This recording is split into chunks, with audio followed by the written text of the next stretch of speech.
Welcome, everybody, to the It's Never Too Late show. I'm Suzanne Oshima, and I'm a life and love transformational coach at Your Next Amazing Story. I am so excited because we have a very special guest today, Cyndie Silbert, and she's a mentor for women. And today we're talking about it's never too late to manifest your desires, dreams, and destiny. So welcome, Cyndie. I'm so excited to have you here. Hi, Suzanne. Thank you so much. I'm so happy to be here with you and all these beautiful women listening and watching. I know. Well, before we jump into it, I would love to hear, how did you become a mentor for women? Yeah, my company and the work that I do in the world is called Feminine Mastery, and it's a long journey.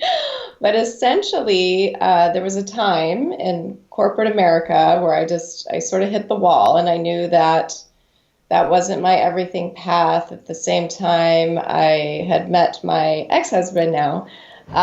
So a lot of changes were going on with me, but more than any of that, I had this calling to discover why I'm here, what I'm supposed to do in the world. I knew there was something more for me other than, working in corporate, which I actually loved. That part of my life was really exciting. But there was something deeper, and I didn't know what it was. But we began to live on the island of Maui, and it was there that on walks with my son, a toddler then, 16-year-old now, I started to sort of hear voices, if you will, or get messages. And I didn't know what they were, so I just started to listen and follow. And from there, everything that I do has unfolded in such a beautiful, magical, and divine way. Oh, that's such an amazing story. I love that. And I'm assuming that happened for you later in life. Yes, I very much relate to this audience, the topic of your show. I was just reading something on Facebook about all these different famous people and the age that they, got started. And but yeah, I was in my 40s at the time, and now I'm 55. I'm going to be 55, a Oh speed my limit. God, you look awesome. Thank you. Yeah, so I really, honestly, I can't ever remember how old I am. It's not a conversation that I am really in.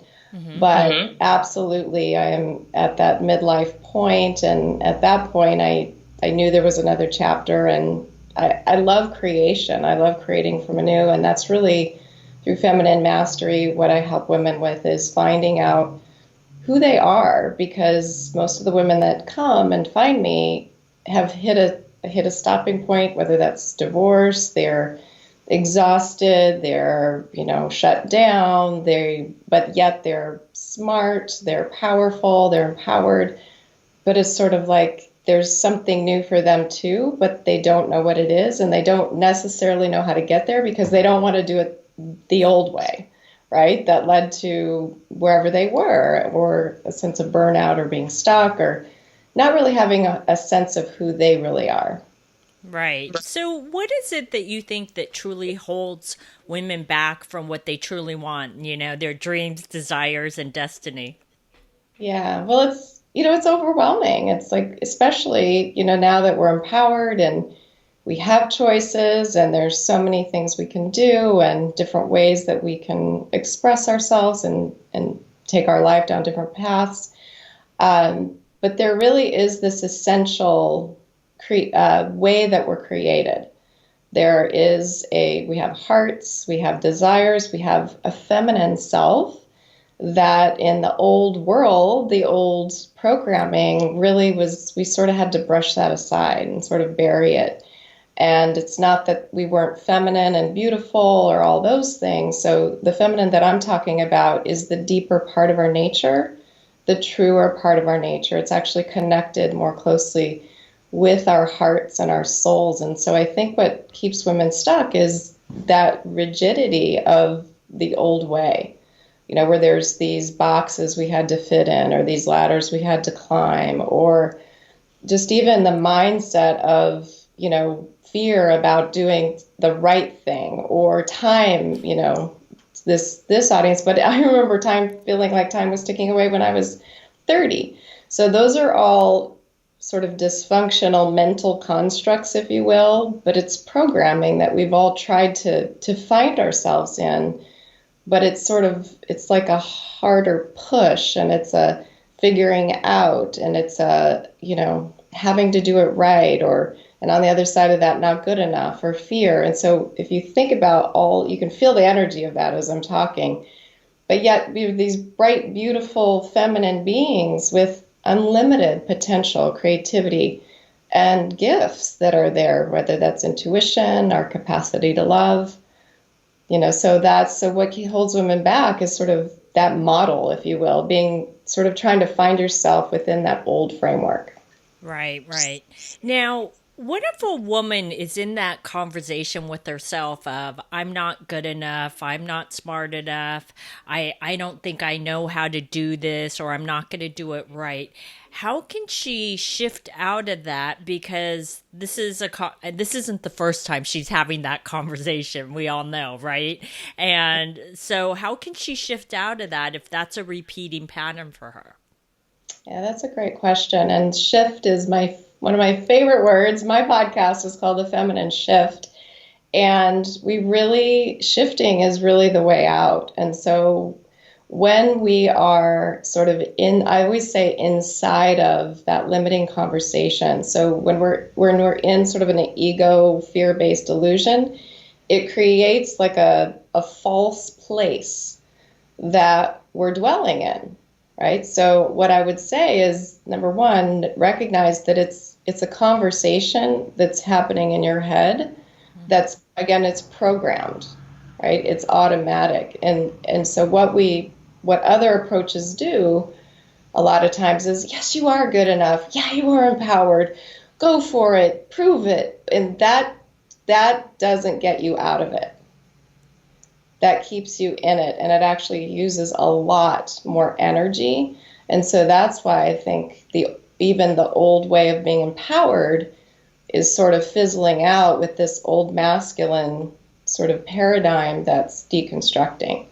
And so to truly make a shift, it requires you to connect with what is true, what is real, and that is your feminine essence and the truth about who you are, the true I am of who you are, which is not all of that conversation. So it really requires to recognize it as something separate from who you really are, connect with your deeper desires of what you really are, what your power is to manifest and to create and to express yourself, and then learn how to create from that place.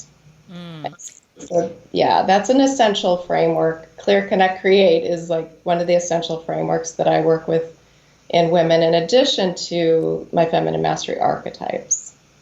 So actually, that's where I was going next, because I know you talk about your mentor archetype, and I would love for you to share with the ladies what that is and how it can truly get them on the right path to where they want to go. Yeah, I love the archetypes. I love this question. And I love women and finding, when they truly find their uniqueness and that they truly are unlike anyone else, right? Each and every woman is an exquisite jewel, unique to herself.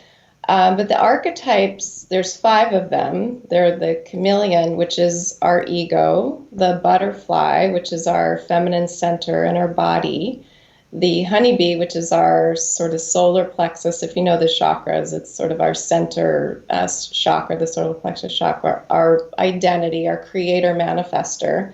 Then there's the hummingbird, which is our heart and the part of us that has desires and just a sense of freedom, breaking through bounds and turning life into an adventure. And then there's the dragonfly, which is our spirit and our soul. And so we all have all of those because we have those parts of our being. And so the archetypes, the best way to become expressed and embodied and exalted as the woman you're born to be is to really work with all the archetypes. However, we all have a lead archetype, which you can take the quiz on my website. We can talk about that later. But our archetype is really, it's not meant to box us in. It's meant to be a reflector of our gifts, of who we really are, how we're meant to express ourselves. So, for example, mine is the honeybee, and I'm a creator, right? Ever since I was a young girl, I'm writing stories, making up characters, games, puzzles. I had so many addresses and jobs. My mom, my mom with old flip up phone books could never. She's like, yours is this wide, because I was always onto something new, right? And feminine mastery is created, right? And now I, channel from the divine to bring through new ideas, new processes, new ways of being for women. And so each woman has a mentor archetype too that really shows her like the essence of what she's meant to lead, how she's meant to lead. So if she has a calling, or if a woman is thinking about changing careers, getting on a different path, the lead archetype is the mentor archetype is really instrumental in doing that, because even women that are entrepreneurs at this point become my clients, and they've still been trying to fit in these boxes of, a strategy, or if you just do it this way, or that doesn't really bring out your essence, your true essence of who you really are. But the archetypes they're magical in that way. So is it that women can sometimes get stuck in their head and they're thinking too much, trying to control too much instead of dropping into their heart and following their intuition? Yeah, that's a very beautiful, simple way of, one of the shifts is from head to heart. And there's some philosophies and some teachings going on out there which are telling women to forget about their masculine, to forget about their mind, that they have to be these free, these free flowing goddess fairy spirits to really embody their feminine. And that's not the case at all. We are successful. We are empowered. We are meant to use our mind, our body, our spirit, and our hearts fully and completely in an integrated, holistic way. And when that happens, that's when we can bring home the bacon, fry it up in the pan, the old commercial. I remember that commercial. I know that dates, I'm like such a commercial person. It's like it dates me and shows how much TV I used to watch. But I'm serious though, because then we don't have to trade off. We don't have to feel like we can't be too sensual, because then we won't be taken serious. We don't have to worry about, wow, if I become feminine, then I'm, going to lose my place in corporate America, or if I, am, if I keep taking action, or if I keep doing, then I'll never be stress free. Feminine mastery is about not telling you what not to do, but it's giving you a framework to be free, to be expressed in all the parts of your being. And again, it's unique for every woman. We're all strong in different areas, and we need certain parts of ourselves in different ways to fulfill who we are and become that woman that we were born to be. Right. So now, if a woman is in a really masculine career, right? And when Yeah. I say masculine career, like I find that a lot of women that work in financial services, because they're competing against a lot of men, they carry more masculine energy. And yet, when it comes to leaving their job, and I mean leaving, like going home for the night, and then they want to get out there, meet the right man, and date, is they're still bringing that masculine energy to the date. And so, how can a woman shift that so that she's not bringing all that masculine energy to the date or into meeting men or trying to form relationships with men? Yeah, that is a great question. And it's something that that I know that I had faced very much as well. You get on that track of, working in corporate, and I was always competitive. I was in sports, and I loved working as teams. And, so I've worked those masculine energies very much. And so it's it's not about for me, it's not about the rules of like what to say and not to say and how to be feminine. It's about activation. So it's about the butterfly archetype is one of the main archetypes that really help a woman reactivate that feminine part of her being.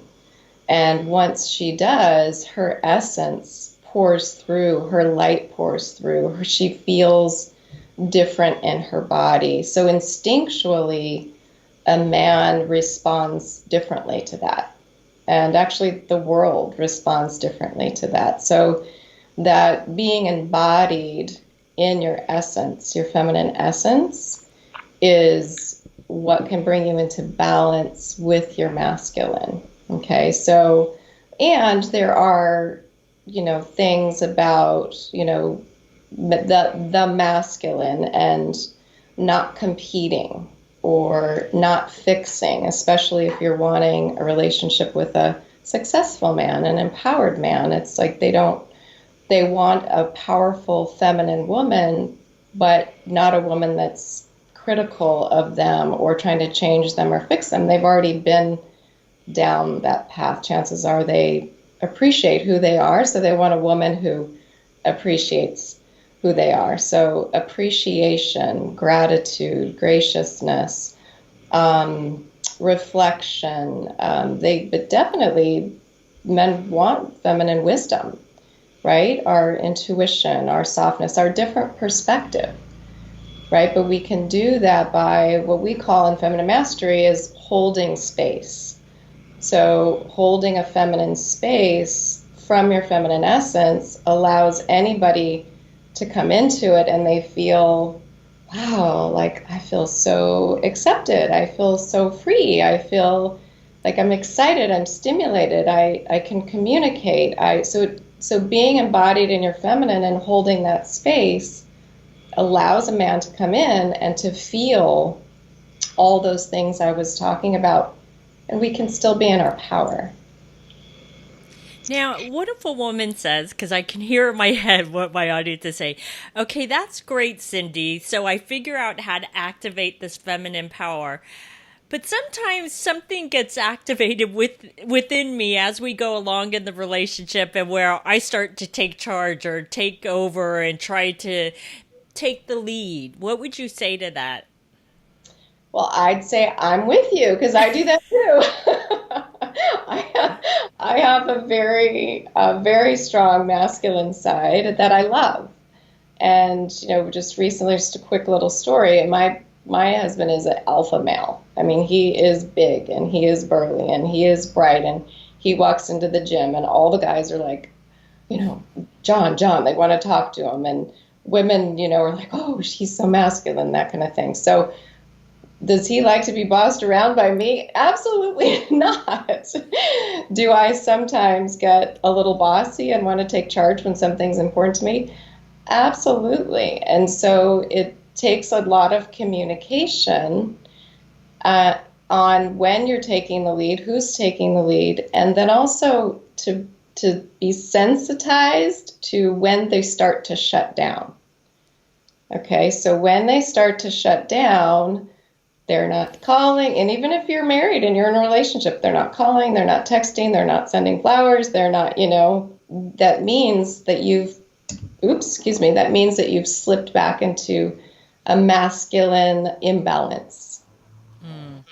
Okay, so what I do, then we have practices with feminine mastery that help us reconnect with our feminine, hold back our energy, be present, hold that space, communicate, reconnect, right? So we don't have to argue or explain ourselves, or it's back to that shift. Right. That you talked about that word. It's just like noticing, like, oh, okay, there's a power struggle here. Something's going on. I don't want to give up my power, right? That's not an option. The subject is important to me, but how can I shift my energy around it so that I'm back in my feminine, I'm back in my essence, I'm holding that space and I'm being heard, and so is my partner.